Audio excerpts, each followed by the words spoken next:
All right, Brian, we spent the first part of the show talking through star power in general. Why does Notre Dame need it? The past trends of previous national championship winners. Now we're going to get a little bit more granular and start talking about the offensive side of the football and what Notre Dame has in terms of star power. Quick refresher, or if you just hopped into the show, we broke things down into four separate buckets. We talked about the proven star power that Notre Dame has going into this season. We talked about players that are on the verge, meaning they're really close, and we're going to find out probably first couple weeks of 2025 if those on the verge players are correct. Then we start talking about the players that are capable. And then finally, we're going to talk about the players to keep an eye on. Ones that might not have produced a whole lot in 2024, but maybe you saw glimpses or their ceiling is high enough where you should probably be paying attention to it. But offense, Brian, we alluded to him a little bit earlier. It's a very easy place to start when you start talking about proven star power on Notre Dame's offense this season. I would argue that Jeremiah Love, obviously who we're talking about here, I would argue that right now Jeremiah Love is the only established star that Notre Dame has. I think a case could be made for a one guy on defense. We'll get to that. Leonard Morris, who we're talking about there. We'll get to that in the defensive section. But there's no doubt that Jeremiah Love is a star. I mean, the production was there this season. 1,000-yard rusher, and he got to 1,000 within the normal time frame of getting to 1,000. It wasn't like he only got to 1,000 because he played 16 games, right? It wasn't that type of season for him. I believe he got to 1,000 in the playoff game against Indiana. I believe is when Jeremiah Love went over 1,000 for the season. So, you look at that, heck of a football player and impact player, not just production for the sake of production. He's not getting numbers because he's carrying the ball 35 times a game. He's not getting numbers because, he's in a system that you got this great offensive line that just opens up these gaping holes for you. And, he's a star because he is a star. He's an elite athlete. What has really resulted in Jeremiah becoming a star, because Jeremiah was a top 50 player for me coming out of high school. I didn't have him as a 5-star. I had him as a 5-star upside guy. And the reason why is because he was always a great athlete, but the question is he was still learning how to be a running back. And he took a big jump from his junior to senior year because he was only a top 100 guy for me as a junior. The 5-star upside was always there, but he started to show more of that feel for the game. As a freshman, he just was a really athletic kid that didn't always hit the hole the right way. And then as a sophomore, you saw such a greater feel for the game. And that's what makes him special. It's not just the elite athleticism and the fact that he can jump over people. That's all great. But what Jeremiah showed as a sophomore, that's even more important than, oh, great, you can hurdle people, is he showed that he's a complete back. I mean, some of his best runs this year were like 4-yard gains. His best run of the year was a 2-yard touchdown run where he just showed a level of physicality and want to and toughness that you love. But it was that knowing when, hey, man, it's 3rd and 2. If the hole opens up, I'm taking this sucker to the house. But the most important thing is I got to get those 2. He understood that. And I think there's a couple times in the playoffs where I thought he, especially against Indiana, I thought he maybe was trying to do too much. I was like, hey, man, just chill out. Just do what you do. Penn State, he was that way a little bit. And then when he settled down at halftime, came out second half, and he was just, boom, just gashing Penn State 8 yards, 9 yards, 10 yards. And it was just that overall feel for the game that Jeremiah showed where he's now not he was used to be a great athlete that was learning running back. Now he's a great running back that happens to also be a great athlete. And that's what makes him a star, in my opinion. So it's the production. It's the elite athleticism. But to be a true star, you got to have it up here in between your ears too. And you got to have it right here in your chest too. And what Jeremiah Love showed us this year as a sophomore, he's got both of those as well as just the tools that God gave him. And so that's something that gets me fired up about what he is. But he is an established star. He's a guy you are building your team around, defense's game plan around him, and that's going to continue in 2025. So as long as he's healthy, and from what I've heard and what I've seen in summer workouts, he's fine. He's going to be big time. And I also honestly wouldn't be shocked if he's also a captain this year. I'm not saying he will be. I don't have any. I'm just saying, like, knowing him, knowing the reputation he has in that locker room, I'd actually be a little surprised if he wasn't voted a captain. as a true junior, which says a lot about him as a football player beyond just the elite athleticism, that we're even having this conversation. So that's kind of where I'm at. He's an established star, Trev, and that's a great foundation to build your offense around in 2025. You brought up something in the first segment of the show talking about your star power kind of needs to fit your identity as a football team.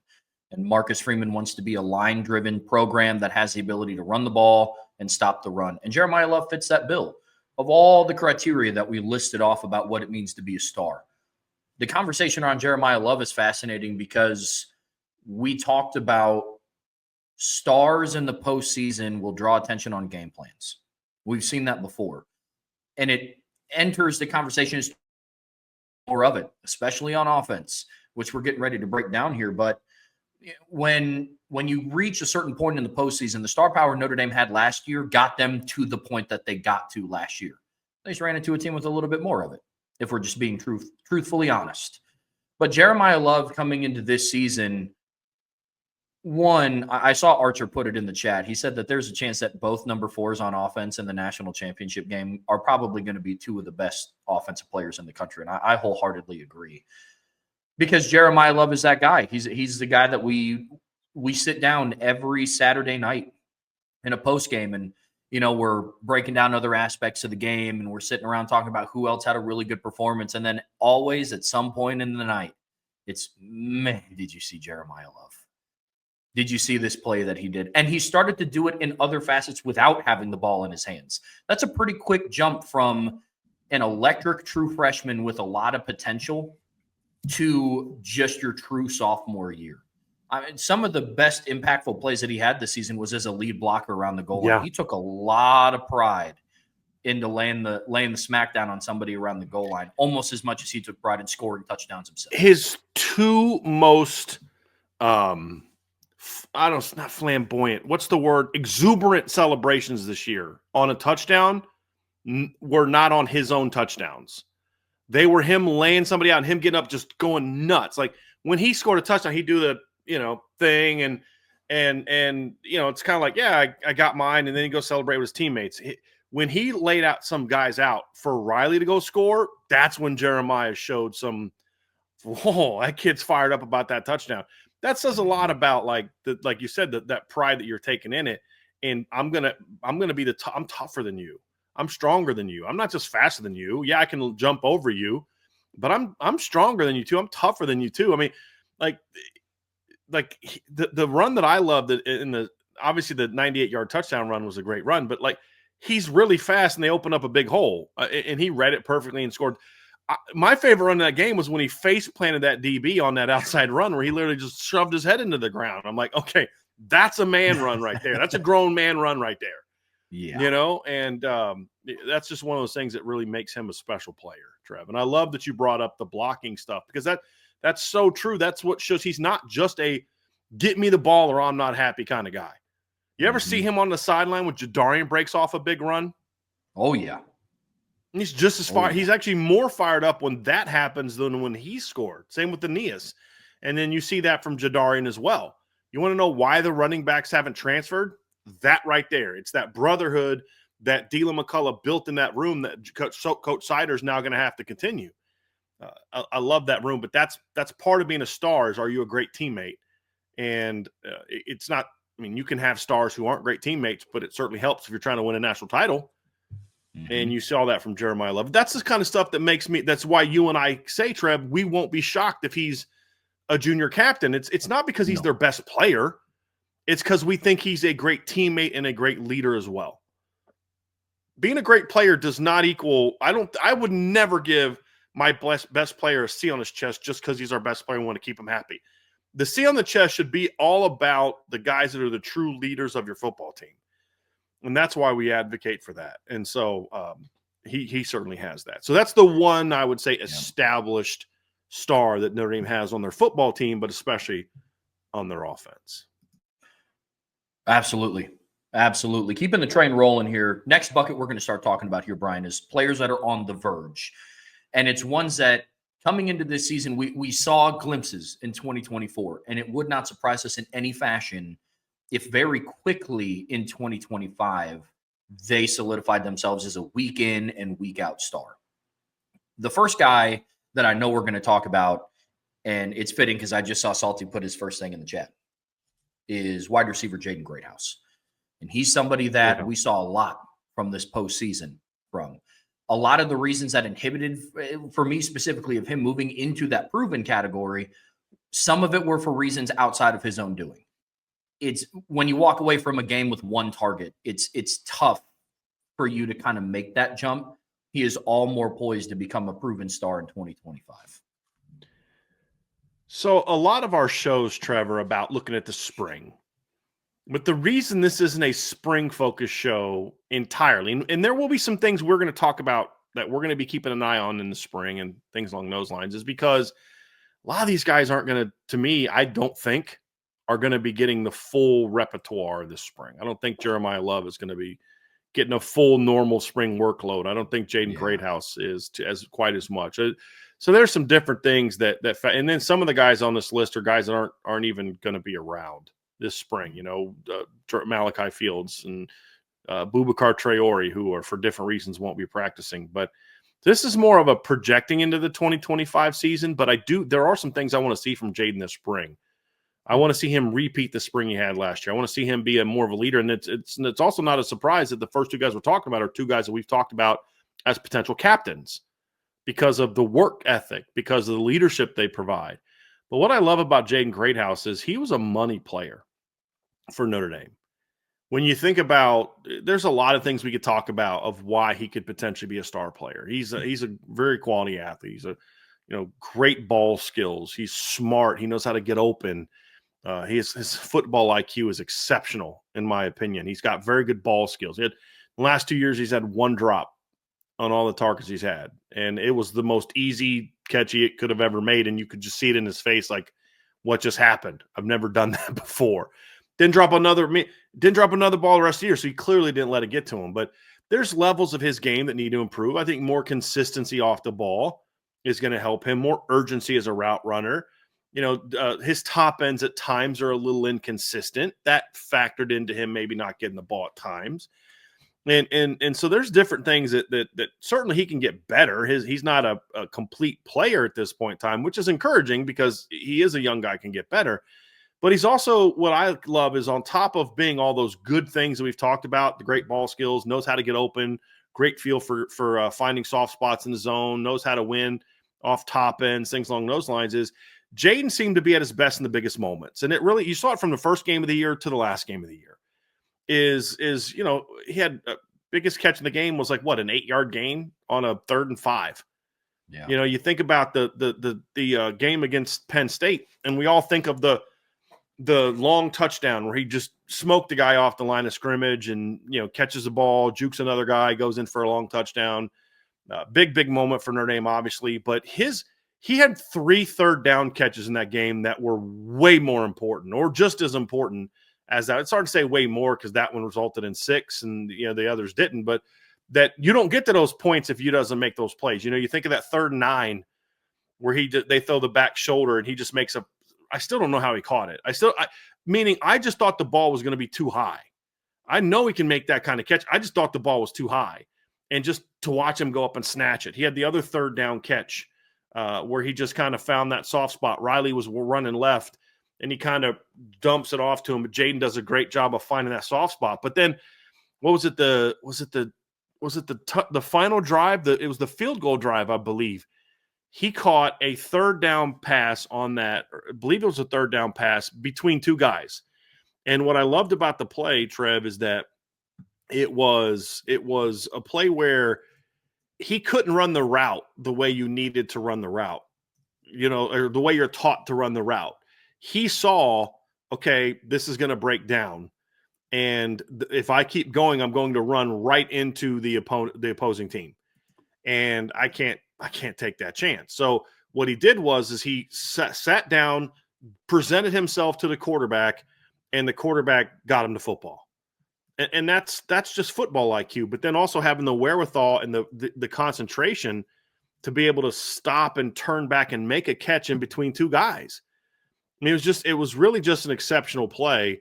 And, it's hard not to it's hard not to love that kid when you're seeing him make those kind of plays in those kind of moments, Trevor. And that's really, to me, what makes Jaden Greathouse so special is the big plays are awesome, but he's such a clutch money player that it adds to his value as a player. I'm actually going up and looking at that, trying to find that play. And because I do believe it was on the last drive of the game. But I'm gonna go try and find that here real quick. What was it on that sprint out left?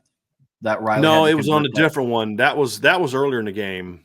This one I'm trying to find. So I think it's this play right here. It's 3rd and 5, and it was just a drop back pass. So let's see here. Is this the play? I think this is the play. He's running like a little pivot route. No, that's the sack. I'm trying to find this play here. Give me a second here. Was it after the interception?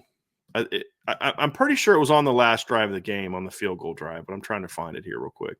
But point is, Jaden Greathouse is also a money player. And I think it was just 3rd and 3. Yeah, it was the 3rd and 3. Let me see here. Well, he was number 3 in the trips, 3x1.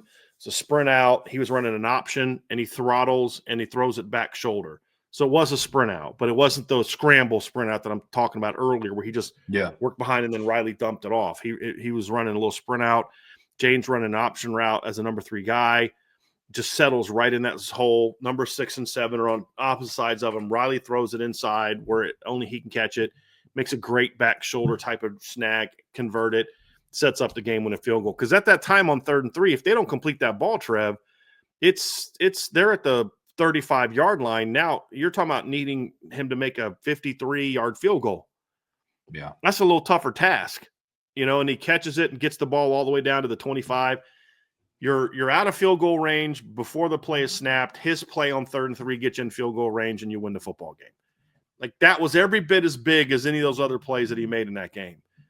And those are the things that you look about him and you get excited about it, because it wasn't just that game. I mean, he did it against Louisville. He all year, 3rd down is like he had 1 catch for however many yards, but there was a 3rd and 7 on a touchdown drive that he made that 1 catch, and that's something that just adds to what makes him such a talented football player, and why I do believe he has star power. Because it's one thing to be clutch, it's one thing to be a good player and money and all that kind of stuff, but can you dominate? And that's a different question.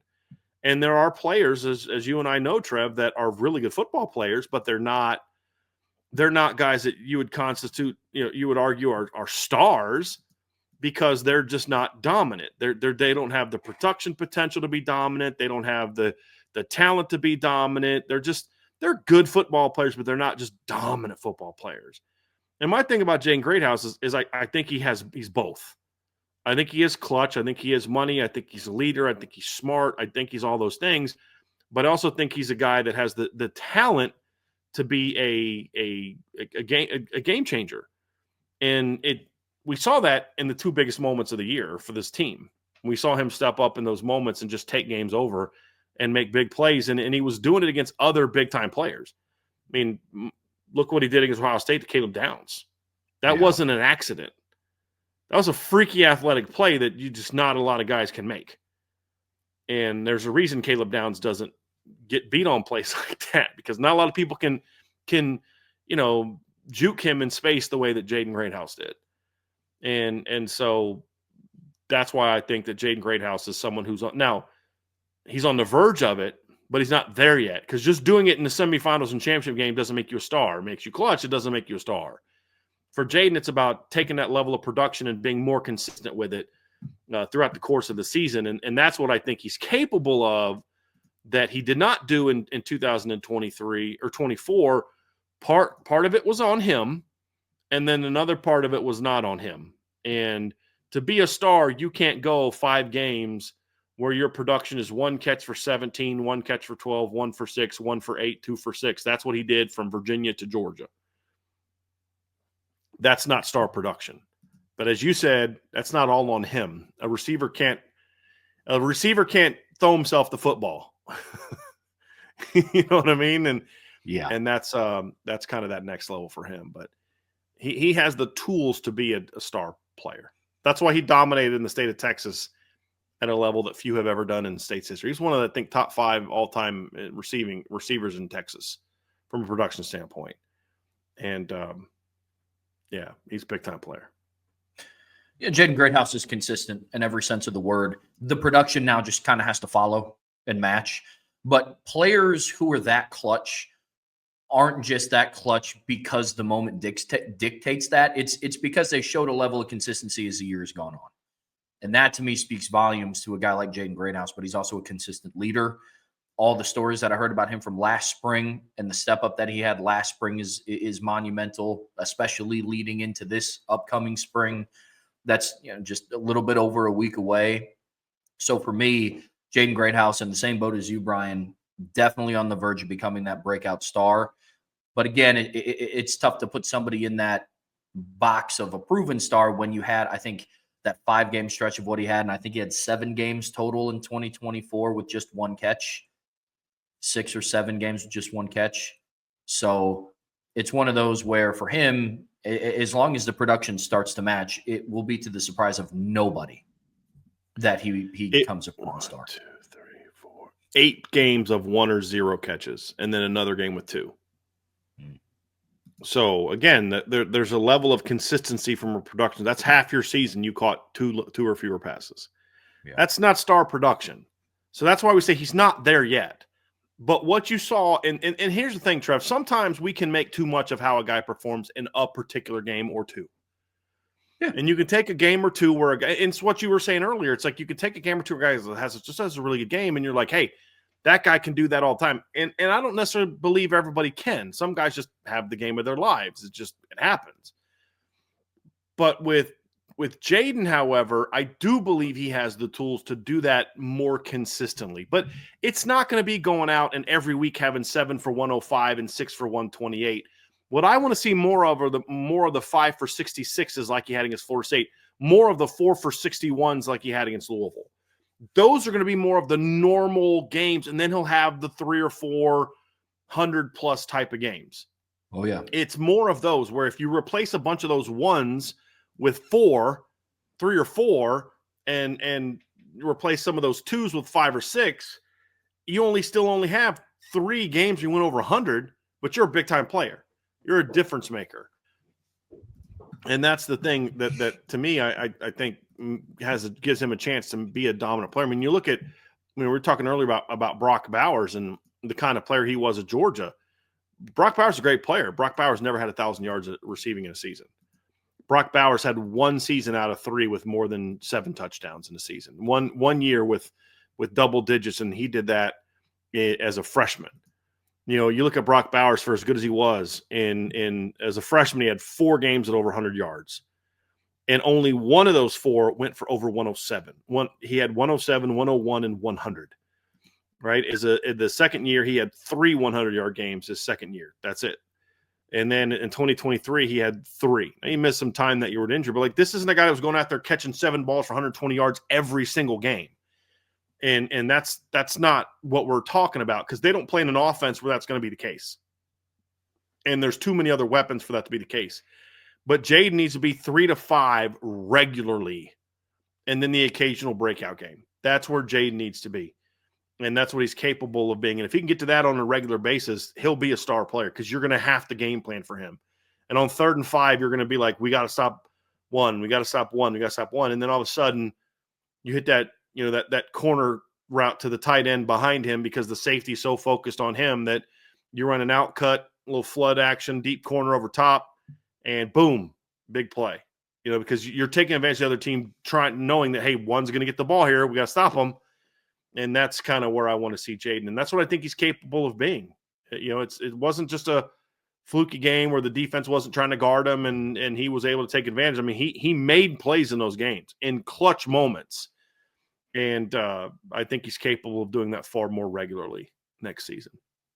As is Malachi Fields, who's the next guy on the list, Trev.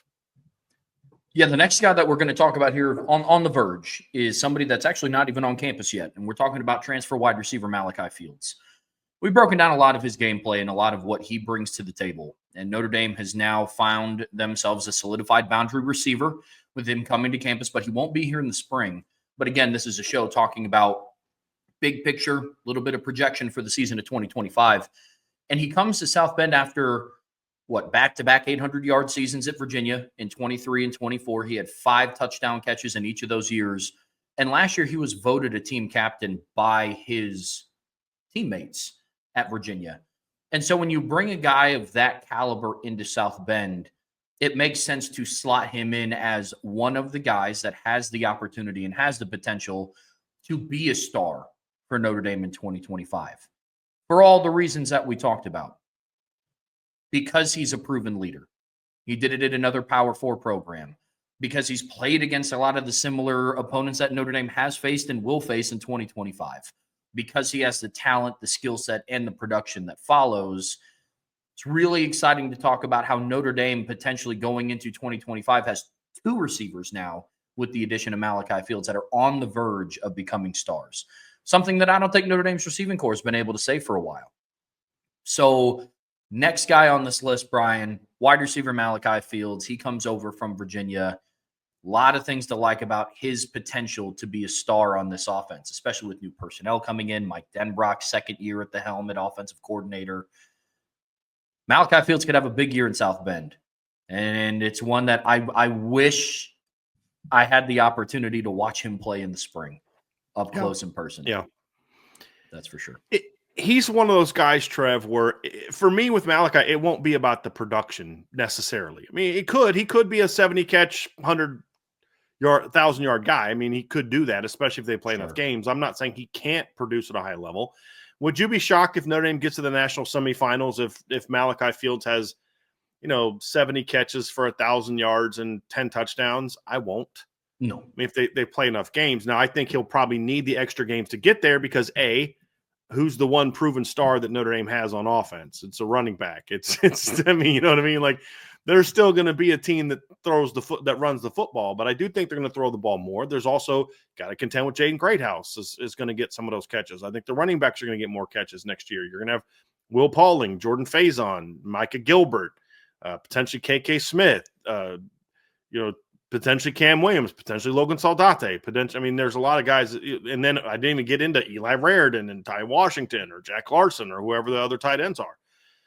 And so I just don't see a guy having sort of that monster season productive wise. He's not the burner that Will Fuller was, so he's not going to go for 65 for 1258 and so like I don't see that kind of production, but could I see something from him, where if they play enough games that he could have sort of a Michael Floyd 2010 type of season? I certainly think he's capable of that in a longer season. Michael Floyd, if you remember, had 79 catches for 1,025 yards and 12 touchdowns, and he played 12 games that year. I think Malachi could do that in 15, probably fewer catches because he'd be more of a big play guy than Michael was that year. And that wasn't Michael's fault. That was more the offense. Just you weren't getting the ball down the field as much to him. He was certainly capable of being a bigger play guy. And they did a lot of those quick throws to him, things like that. But anyway, I could certainly see Malachi doing that. And that's big-time production in this offense. But he could also just have 55 catches for 855 yards and 7 or 8 touchdowns like he did last year. But the type of impact he's making is different. He didn't have a Jaden Greathouse, an elite Eli Raridan, and a Will Pauling, and a Jordan Faison, and a Jeremiah Love in the backfield, and a Jordarian Price, and an Aeneas Williams in the backfield as pass catchers to take some of that away from him last year. He certainly did 2 years ago with Malik Washington, who was a incredibly heavy producer, but that was a very different offense. That was an air raid, throw the ball all over the place type of offense. But he didn't have the quarterback. I mean, the quarterback play at Virginia this past season was like not good at all. I mean, it was really bad, and still produced the same way that he did, this past season. So, that's kind of how I look at it when I talk about Malachi Fields. It's more that impact that he brings to the table. And being that guy that gives you certain elements that you don't have right now in the boundary. You didn't have that Bo Collins did a lot of good things for Notre Dame this year. He did. I mean, you can't dismiss the impact he made, whether it was the back shoulder catch against A&M, which was huge in that game, made a very strong catch against Georgia for the touchdown. I mean, he had some really good moments for Notre Dame this year. There's no doubt about it. I just think Malachi Fields just has a better talent level, just a better skill set. But Bo wasn't a guy that against good teams is going to take the top off the defense. I mean, I think the only 2 times he did it all year was against 3 times. He did it against Navy, he did it against Stanford, and he did it against Miami of Ohio. It's like the only time all year he really like took the top off the defense. You had the go route against Miami of Ohio. He had the play action post against Stanford, and I think he had a go route against Navy where they didn't cover him off the line. There's a bit of a blown coverage that Riley hit him deep. Yeah. Everything else is kind of short to intermediate, and that's what Bo was. And Bo was good at that. And you know, the drops were front, but Bo was good at that. Malachi, to me, brings some of that to the table as well. He can certainly do everything Bo could do, but he brings more of that vertical threat to the table. And that's what the offense is really lacking. And his ball skills and his ability to stretch the field and his overall talent level makes me think that if he can kind of acclimate into this offense and really kind of take his game to just a slightly higher level than it was, I think he's got a chance to be a really, really impactful player that could potentially be a 1,000-yard guy. It may not, just because, again, we just got to talk about another star player that catches the football too, in Jaden Greathouse. But that's my thing is I think those 2 guys might kind of keep each other from being like monster producers, but as a duo, they could be really dynamic as an inside-out combination for Notre Dame. And that's why I kind of have them together, is because maybe it's not just Jaden or just Malachi, but the 2 of them together could make for a really dynamic 1-2 punch in the pass game. Then they're such different players that it makes it even better and how you can attack people. And that's what I really like about this potential 1-2 punch at receiver next year, that I do think Notre Dame has potential to have star power in the pass game, not just the run game. They both have to prove it. They both have to take their game to another level, but they both have the tools to be that kind of player. And that's what excites me about the potential for this offense this season, is that you do have those 2 guys. And if just one of them steps up and becomes that kind of star player, it's a huge compliment to having a guy like Jeremiah Love. If both of them step up and become those star players, and it won't be every single game, but just on the course of the season are those type of players, how do you defend this offense when they've got Jeremiah Love and Jadarian Price doing what they do, and then you've got, you know, Jeremiah being more – again, he'll have – like if next year Jeremiah Love has only 2 games of over 100 yards, just like he did this year, 7 for 105 and a touchdown, 6 for 128 and 2 touchdowns, he could still be a star player if that's really the only thing. Because what I want to see, as I said before, is if there's a bunch of 4 for 61s and a touchdown like he had against Louisville, 5 for 66 again like he had against Florida State, 3 for 43 like he had against Georgia Tech. We had another great back shoulder catch in that game. Those need to be weekly performances from him. And then you throw in the occasional 100-yard game. So that's my thing. And I'm actually going to do some math here, Trev, to kind of put into context what I'm talking about here from a guy like Jaden Greathouse. But if you give me that on the regular with Malachi just repeating what he did the last 2 years, Greathouse giving me those type of performances combined with what Malachi Fields just has done the last couple of years, and all of a sudden Notre Dame's going to have a really dynamic unit. So I did a little bit of math here, Trev, and if you look at what Jaden did in those 5 games that I'm talking about, so it was 4 for 61 against Louisville. It was 3 for 43 against Georgia Tech. It was 5 for 66 against Florida State, plus the 2 big playoff games. If you just give me that, that kind of average over the course of a 13-game season, you're talking about a guy that has 1,065 catches and 1,048 yards to go 8 or 9 touchdowns. He's certainly capable of that. But even if you just throw in a couple 2 for 12s in there because somebody else is feasting or the defense is, you're still talking about a guy that's at 50 catches for, 800 some yards, somewhere around there, and a guy that's a difference maker. And that's what I'm saying is if Bo just kind of does what he did last year in this offense from a production standpoint, but Jaden kind of gives you that 50 for 750, and Bo does his 55 for 800 or 50 for 800, that's a dynamic 1-2 punch in this offense. Because you're also going to have Jordan Faison's going to get his, and Eli Raritan's going to get his, and the backs are going to get theirs. I mean, and those numbers are more over a 12 to 13 game season. That's what I'm talking about when I'm looking at those numbers. They'll obviously add to it in the games 14 and 15 and 16. I'm just talking about like a normal 12+1 type of production level to just compare it to past seasons. Whereas this year, Jaden was at 42 for 592 in 16 games. And he should have that easily by the end of the regular season if he's doing the things that we think he's capable of. At least that by the end of the regular season.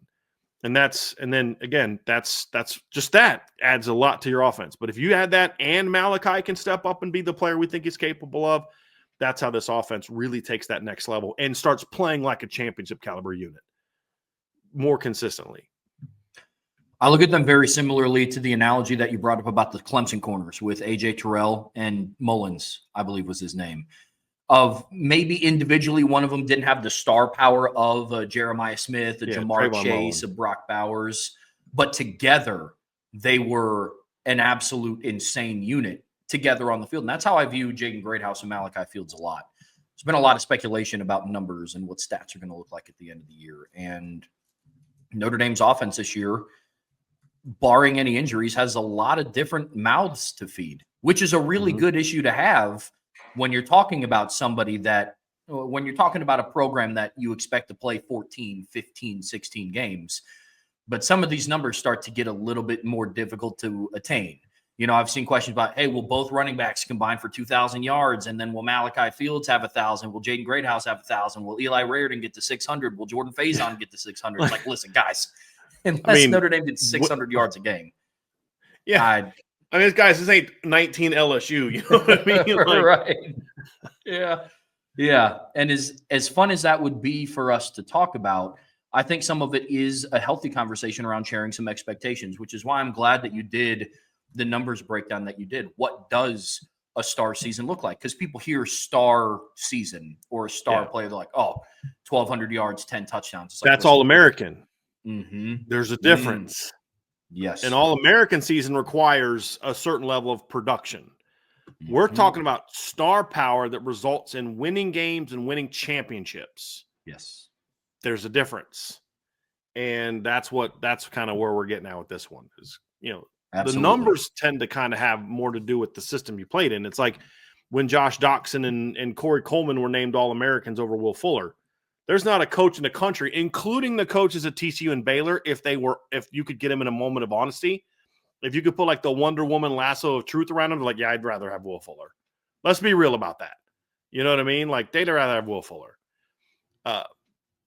But Will Fuller didn't play in the air raid offense, allowed him to catch 10, 20 extra balls and those type of things, and those guys did. Yeah. And so there's an element to that. In my opinion, that kind of leads to the All-American production, but we're not talking about All-American production. We're talking about being star players that are playing. When we talk about star power, we're talking about star power. We didn't say star players per se, because we're not talking about guys that are perceived by ESPN to be the great. We're talking about impact on the game of football. And that's where we're coming from on this one. And when you look at some of the guys like last year, who were the All-American receivers last year? You had Nick Nash from San Jose State, Tedero McMillan from Arizona, Xavier Restrepo from Miami, Travis Hunter from Colorado, Harold Fannin, what I guess was considered by the football writers as a wide receiver, and then Jeremiah Smith. The only guy that I would consider, the two guys I would consider stars in there as far as like elite players, is Jeremiah Smith, Travis Hunter. I'd throw McMillan in there. But like, Nick Nash is a really good college football player, but you put him in a place like Notre Dame, and I don't know that he's having the same impact. It's a very different offense. So it's not so much about, are they getting All-American honors? It's, are they difference makers? Are they game changers? Are they forcing teams to defend them a certain way? Those are the questions. That's what we're talking about. And sometimes, like Jeremiah Love was a star this year, didn't get a single All-American honor. Not one. Not second team. Don't care. You know, he's a star. And I care more about that than I do about being an All-American. All-American is about the production.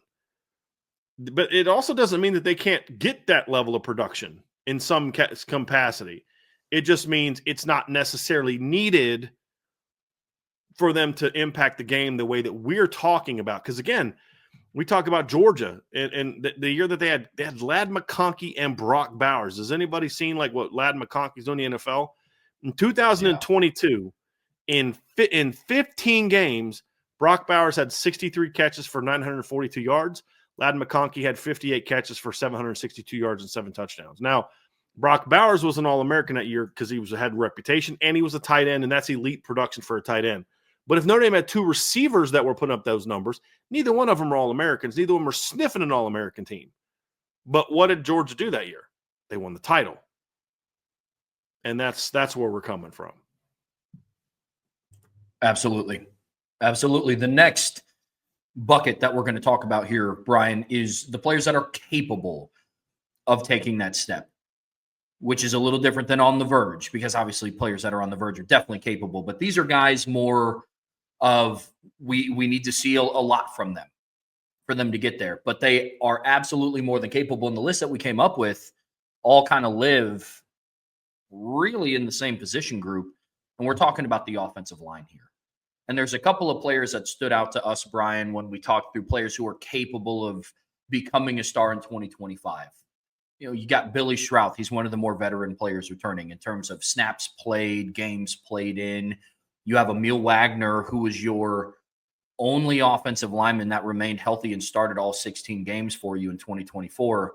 And then finally, of course, I don't really think we'd be having an offensive line discussion unless we brought up Charles Jagasaw, who all of these players are more than capable of doing it. There's some things that we have to see beginning in the spring, evolving over the course of the offseason. But when we start talking about this offensive line unit, Bryan, they are really capable of breaking out into stars. And you could make the argument that the amount of star power that's been on Notre Dame's offensive line has been a little bit more inconsistent over the past couple years. You had Joe Alt in 2023. I think you could consider him a star. Before that, it's kind of more the conversation. The group itself played more like a star than having that one individual guy. But Notre Dame has some players, some key players returning on their offensive line in 2025 that could be stars. So kind of walk us through initially just your thoughts on these 3 linemen that we're discussing. I'm going to say something, Trevor, and I want to get your opinion on this, and then I'll get into 3 specific players. I will honor your request and your question. I do think for Notre Dame to win a title, it's easier if they have a star offensive lineman. Look, they've had teams that didn't win titles with star offensive linemen. Matter of fact, in 2017 they had 2. And at times, it stretches that year, Alex Bars played like a star. Alex Bars at times in 2017 was really good. Oh, yeah. And probably is an All-American in 2018 if he doesn't get hurt against Stanford. He was playing at a very high level. 2015, you had Ronnie Stanley at left tackle, Quentin Nelson at left guard, Nick Martin at center, and Mike McGlinchey at right tackle. That was really, really good. Yeah. Those teams were 0 for on winning national title. So it's not like, okay, if you have a star offensive lineman in Notre Dame, you're going to win a championship. But I do believe that in this current era that it's easier if they have that, at least one. And the reason I say that is because I feel like a star offensive lineman is a bit of a tone setter for your team, but also practically speaking, having that star player means he's dominant. And when you've got that dominant player, you get into the say. We had this question the other day. Is Notre Dame going to be more? Is Marcus Freeman going to be less aggressive on 4th down without Riley Leonard? And at first, like I said yesterday, at first I just kind of dismissed, like, well, of course he will. Then I was like, hold on a second, that's a great question. And I can't remember if it was asked of me. Was it asked of you guys last week that I saw it? And it was like, man, that's a great question because Riley was so good at finding the soft spot. But you know what can help counter that? Number one is having Jeremiah Love, Jadarian Price, and Aeneas and Keidron Young. But Number two is you have that dominant offensive lineman. You're like, yeah, we're just going to run behind Charles Jagasaw, or we're just going to run behind Billy Strouth, or we're just going to run behind Quentin Nelson or Mike McGlinchey or Alex Bars or Ronnie Stanley or whoever else you view as your star player. Liam Eichenberg and Aaron Banks were a dominant left side in 2020. And by the way, Aaron Banks, Ronnie Stanley, and Robert Hainsey all just got paid this past week, by the way. So yeah, it's very fruitful to be an offensive lineman from Notre Dame, but especially during the Harry Hiestand era. But the point is, if you have that dominant, like, star offensive lineman, then you're going to say, okay, no, we don't have Riley Leonard, but we have Charles Jagasaw, or we have Billy Strouth, or we have Emil Wagner, or whoever steps up as that star player. I do think it makes it easier for that to happen. And if multiples do, then this team could be really scary good. And that's why I go back to what I said in the show yesterday. And I don't know if you had a chance. I know you were super busy yesterday, but I don't know if you had a chance to listen to the show that Sean and I did. But one of the things that we talked about was when you kind of look at this offensive line, there's a lot of questions like about, who plays where and who does what. But there's a ton of potential with this offensive line, And the question is, okay, but there's a lot of potential, but who's going to step up? But we also mentioned in that show, and this was the main point, was Joe Rudolph and Al Washington are the two guys that have the most could have the most impact on the 2025 season as coaches, because their units are so important to what this team is going to be. And if Joe Rudolph can get more of his players to play to their full potential, this team is going to be really, really good. And now there's a long way to go from where Charles Jagasaw, Billy Strouth, and Emil Wagner have been. And those are the three linemen that we talked about. You could throw a Anthony Knapp in there if he makes a big year two jump. You could throw a Sullivan Absher in there if he earns a starting job. Gerby Lambert's got star potential. Ashton Craig, if he was healthy, I'd say if Ashton Craig would have played 16 games this past season, maybe we're talking about him in that conversation. But these are the three right now that to me make the most sense for a host of reasons, including just their God-given ability. But if Joe Rudolph is the coach that we hope he is, Billy Strouth's going into his senior year. Emil Wagner's going into his senior year. Charles Jagasaw is going into his junior year. It's time to get them to play like stars. At least one or two of them. And if you can't get any of them to do that, then I got to question whether or not you're a good enough coach to be at a place like Notre Dame. But I'm not saying he's not going to do that. I'm just saying that's the reality of it. But they need at least one to step up and be a star. And I think there's a chance that two or three of them become that type of player. And I didn't expect any of those guys to become stars in 2024. We thought maybe Jagasaw could just because he's so talented. But then, of course, he gets hurt. And you can't blame Joe Rudolph for that. He's not responsible. Nothing. It's not like he was doing a drill that you're like, that was unsound. Coach, I don't know why you were asking guys to do that. I don't know why you were asking them to hold on here and then they go running around him as you're holding on. You ripped his arm. That's not what happened to him. He didn't do anything to cause him to get injured. Same with Billy Strouth. I mean, Billy Strouth missed a whole chunk of the season. Emil Wagner was a first-year starter and a redshirt sophomore. So I'm not ripping Joe Rudolph for not having those guys become stars this season. I'm saying that, hey, you built them up. Now they're stepping into that experience level, that veteran level, where now if you're the coach that we hope you are, now is when we see those guys become difference makers and impact players. And you need at least one of them, if not two of them, to really step up and be that kind of guy. I don't care which ones it is. I don't care if it's Jagasaw and Strouth or Jagasaw and Wagner, Strouth. It could be, it could be Craig and Knapp for all I care at center and left. You just need a couple of those guys. I think these are the three most likely. But if somebody else steps up and becomes that guy this offseason, Knapp is that at left tackle, or they move him to center and he becomes that. Sullivan Absher beats somebody out, he takes over. Gerby Lambert forces the way in the lineup. Will Black. I don't care who it is. They just need one to two of these guys minimum. But the fact that all three have the talent to do so is what has me excited about this line. And it reminds me a lot of the 2019 to 2020 jump. Now, that was more about Harry Hiestand. And for those that know, Harry had a big impact. Coach Hiestand had a big impact on that 2020 line because, Chris Watt was a G on that team, and the players went to him for a lot of things, not Jeff Quinn. That's just a fact. That's not an opinion. That's a fact. And Coach Hiestand worked with a lot of those guys over the summer before their final years. That's just a known thing.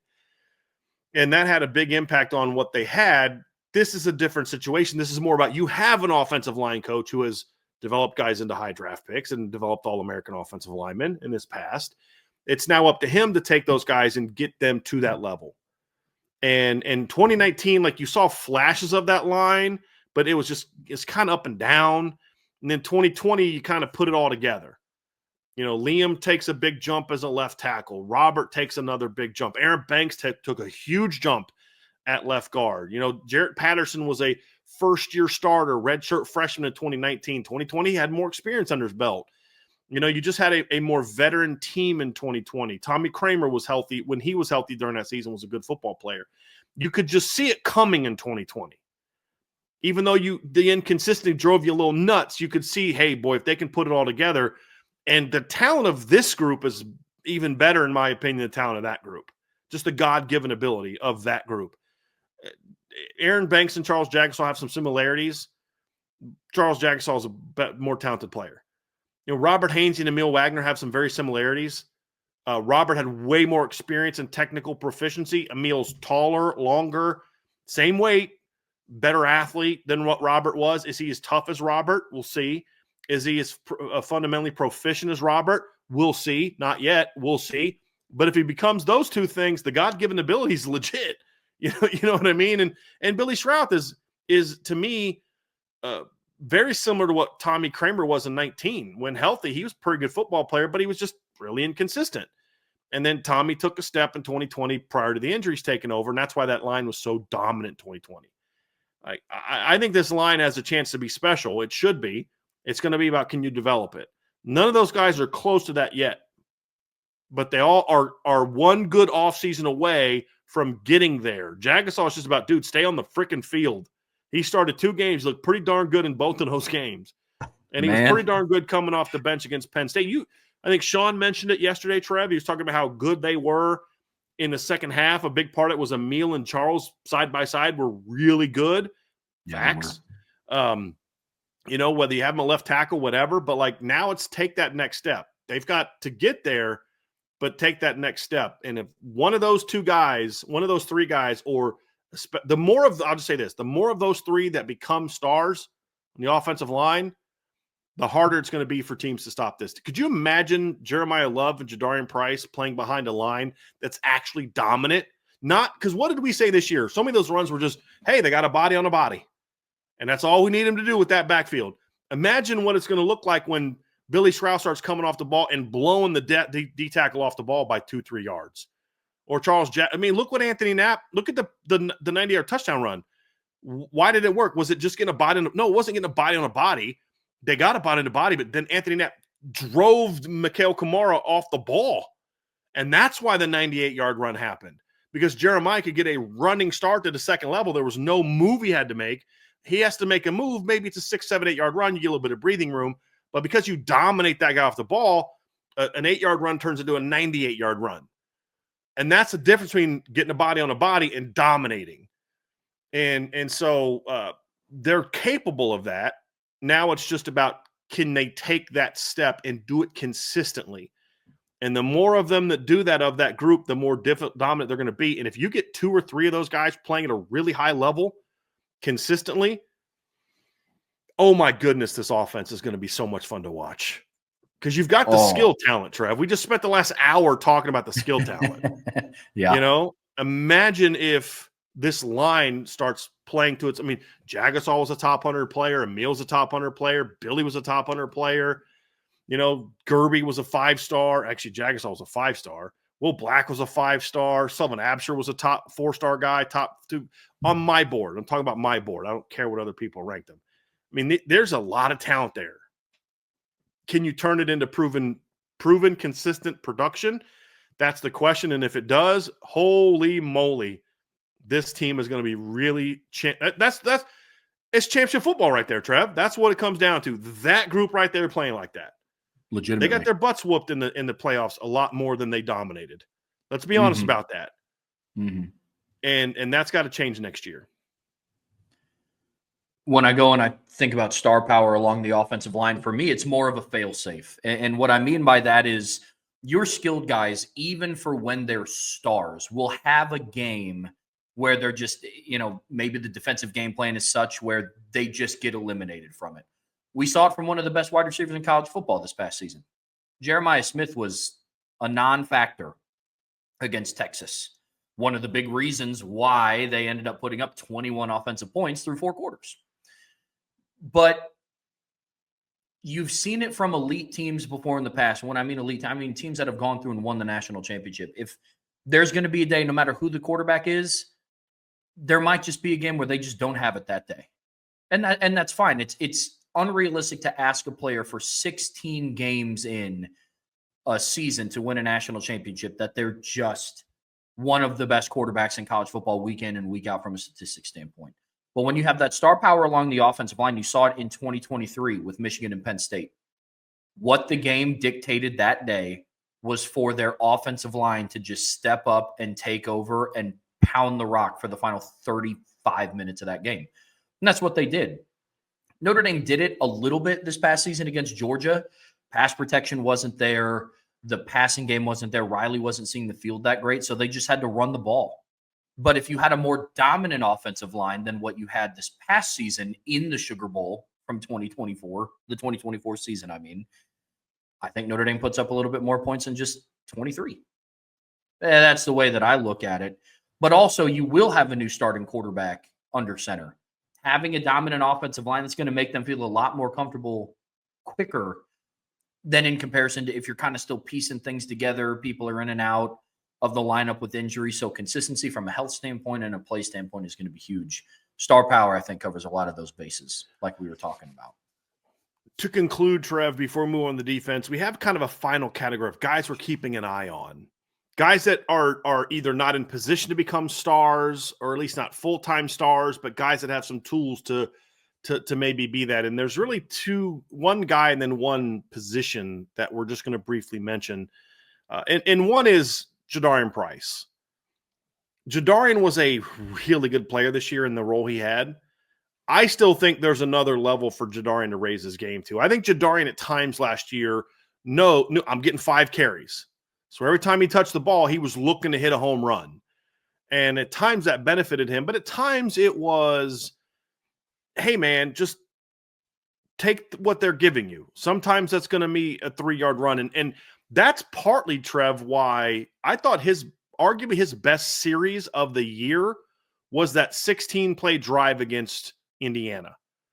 Because he was the primary. Jeremiah came in for a couple plays, but he was the primary back on that. It was the drive after the 98-yard run. Because he was getting 2 when all they could get was 2. He was getting 4. He was catching checkdowns out of the backfield and picking up extra yards. Then he had that one real good run that he bounced, made a guy miss, and picked up a big play. I need more of that from him. Because if he does more of that, then those big runs are going to happen. If he can do more of that, then you can more justify more 21 personnel in first and second down situations, and you can do more with Jeremiah in the backfield. And also, if Jadarian can just be a more efficient player, then you're going to see Notre Dame really not have any kind of drop-off at all in the run game when Jeremiah's off the field. And that's something that you lost nothing from an explosiveness standpoint when Jadarian was on the field. Nothing. And if anything, Jadarian had a higher home run rate than Jeremiah did. I mean, he had more big plays on a per-touch basis than Jeremiah did. If he can add the efficiency to it, and that's what really separated the two of them, was Jeremiah was a far more efficient runner.